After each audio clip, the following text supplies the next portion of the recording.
qu'on ne voit jamais, des gens qu'on ne filme pas, des gens qui n'ont pas le droit de rêver.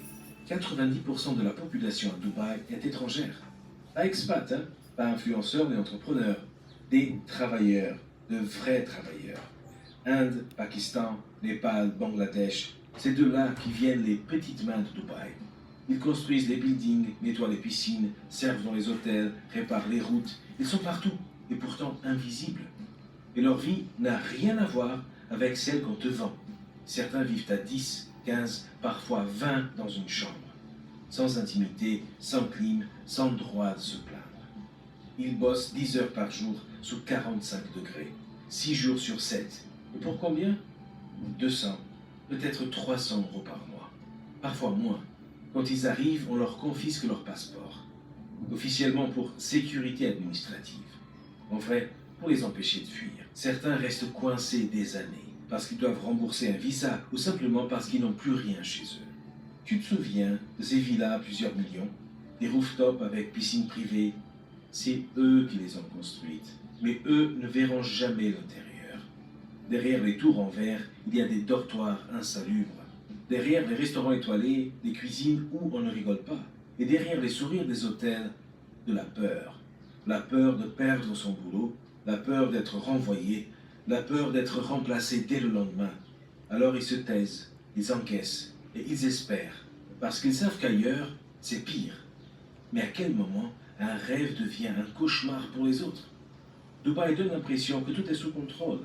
Mais quand on gratte un peu, on comprend vite que c'est un équilibre fragile, très fragile. Déjà, il y a l'immobilier.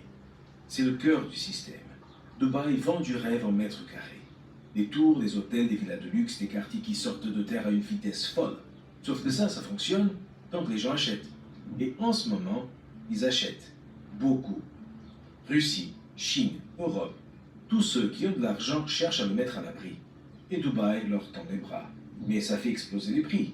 En un an, certains loyers ont pris plus 20, plus 30%. Et forcément, les plus modestes sont les premiers à dégager. Même les expats classe moyenne commencent à quitter la ville. Pas à cause des impôts, mais à cause du coût de la vie. Et l'Émirat le sait. C'est pour ça qu'il mise à fond sur le luxe, sur les très riches. Dubaï veut devenir une sorte de Monaco du désert. Une ville réservée à ceux qui peuvent suivre. Les autres, tant pis. Sauf que plus tu vises haut, plus tu deviens dépendant.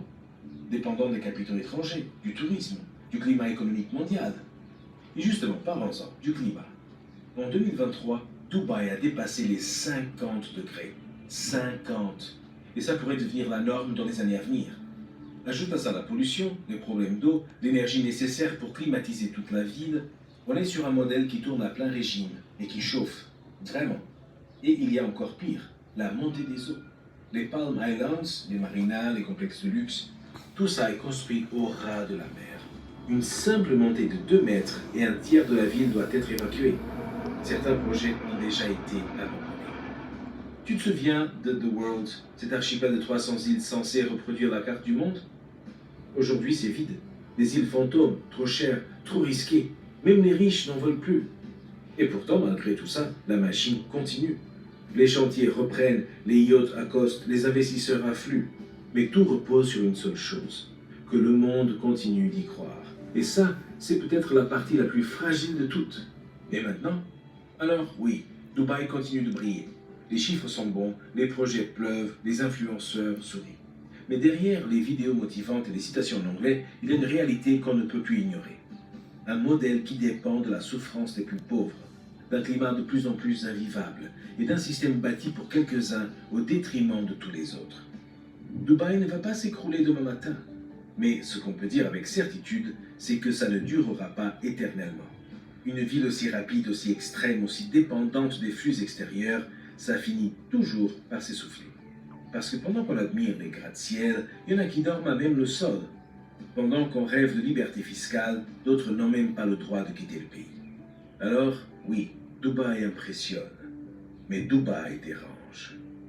On vient de lever le voile sur la face cachée de Dubaï, un modèle qui brille en surface, mais qui repose sur des fondations bancales.